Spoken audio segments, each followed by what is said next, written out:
Assalamu alaikum. Donc pour poursuivre notre travail sur l'exercice concernant le polymorphisme d'héritage, je vais lancer l'IDE Eclipse.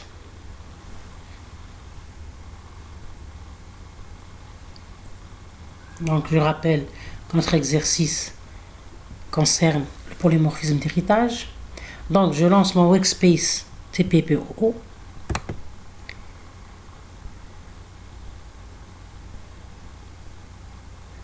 Donc pour implémenter mon diagramme de classe conçu dans la vidéo précédente, qui contient la classe véhicule, qui est une classe mère, et les deux classes filles, avion et voiture. Donc, j'ai créé un projet s'appelant matériel, donc le package matériel, qui contient 4 fichiers. Chaque fichier contient une de mes classes. Je pouvais créer un seul fichier avec toutes les classes, mais cette stratégie est la meilleure. Donc, j'ai créé la classe véhicule qui est la classe mère,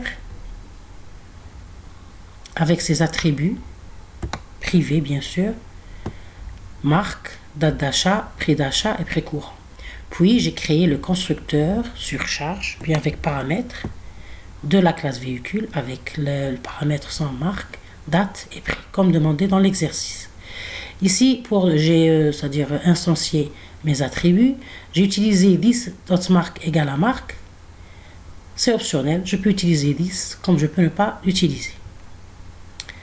Deuxièmement, j'ai déclaré la méthode publique affiche qui affiche les attributs de la classe véhicule. Marque, prix d'achat, date d'achat et prix courant.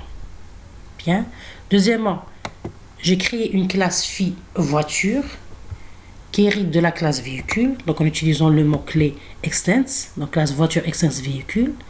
Donc je déclare que les attributs spécifiques à la classe fille, donc le nombre de cylindres, les cylindres, le nombre de portes, puissance et kilométrage. Donc automatiquement, elle va hériter des autres attributs de la classe mère comme la marque, le prix d'achat, etc. Et l'encapsulation, on remarque qu'elle est de niveau privé. Je déclare le constructeur de la classe voiture avec les paramètres marque, date, prix de la classe mère, puis j'ajoute les attributs de la classe enfant, cylindre, porte, CV et kilométrage. Donc on remarque qu'on doit prendre en compte de déclarer, c'est-à-dire dans la classe fille, on doit déclarer le constructeur de la classe mère. Donc en utilisant le mot-clé super, c'est obligatoire pour pouvoir utiliser les informations de la classe mère. Bien.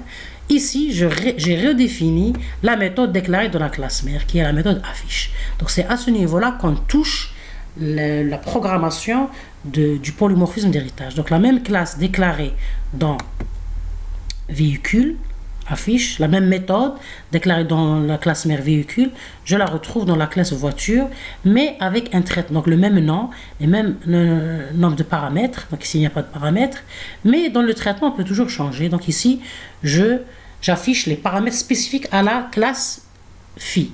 La même chose pour la classe avion qui est une classe fille, donc je la déclare avec le mot-clé extends et avec ses attributs spécifiques. Ici, je redéfinis la méthode affiche qui se retrouve dans la classe mère, mais avec un traitement différent. Donc la même signature, le même nom, mais le traitement il diffère car j'affiche les attributs spécifiques à la classe avion. Donc c'est ici qu'on touche vraiment le polymorphisme d'héritage. Il est valable pour tout type de méthode. Puis il y a la classe test où on trouve la classe main pour pouvoir premièrement instancier un objet de la classe voiture.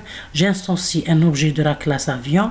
Ici je fais appel à la classe affiche d'une voiture et ici affiche d'un véhicule. Je vais exécuter.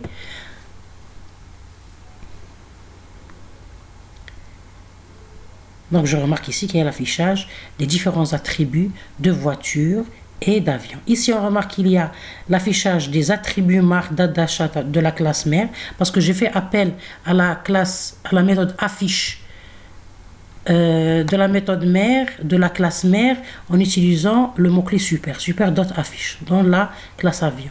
Alors, classe voiture. Alors que dans la classe avion, j'ai fait appel directement à la classe affiche j'ai pas utilisé, c'est-à-dire j'ai pas fait appel à la classe à la méthode affiche de la classe mère. Donc j'ai affiché que les attributs spécifiques à avion, le moteur, hélice et le nombre d'heures de vol. Bien. Ici, je peux faire appel à la méthode calcul V1. Dot. Donc j'ai déclaré la méthode calcul dans la classe voiture. Je l'ai codée en formulant les méthodes. Bien sûr, je l'ai codé en formulant les formules, c'est-à-dire en codant les formules pour calculer le prix de vente en utilisant le prix d'achat. Et on remarque que le prix d'achat, il est privé dans la classe véhicule.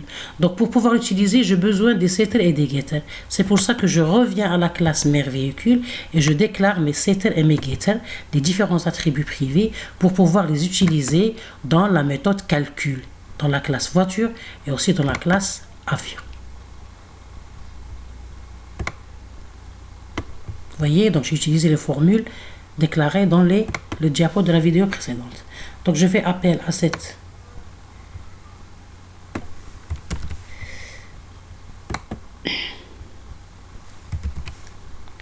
donc comme année courante, je prends 2020.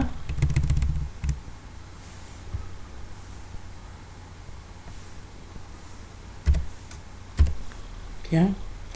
Et je vais afficher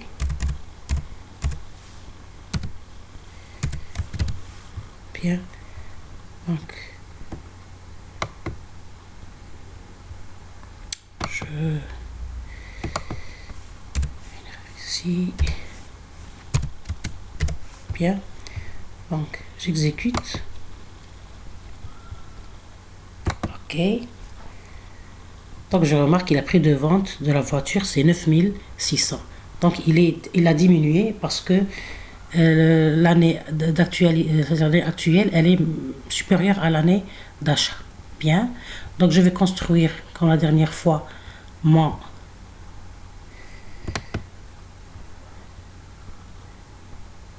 diagramme de classe en utilisant l'outil Object-ID.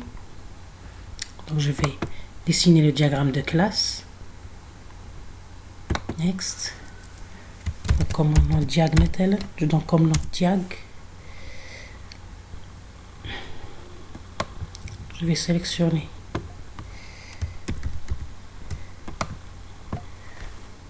donc je remarque qu'il y a le dessin de mon diagramme de classe avec la classe véhicule, ses attributs et ses méthodes. On remarque qu'il y a les getters et les setters parce qu'il y a les attributs qui sont privés, la classe main, et on voit la relation d'héritage entre la classe voiture et avion.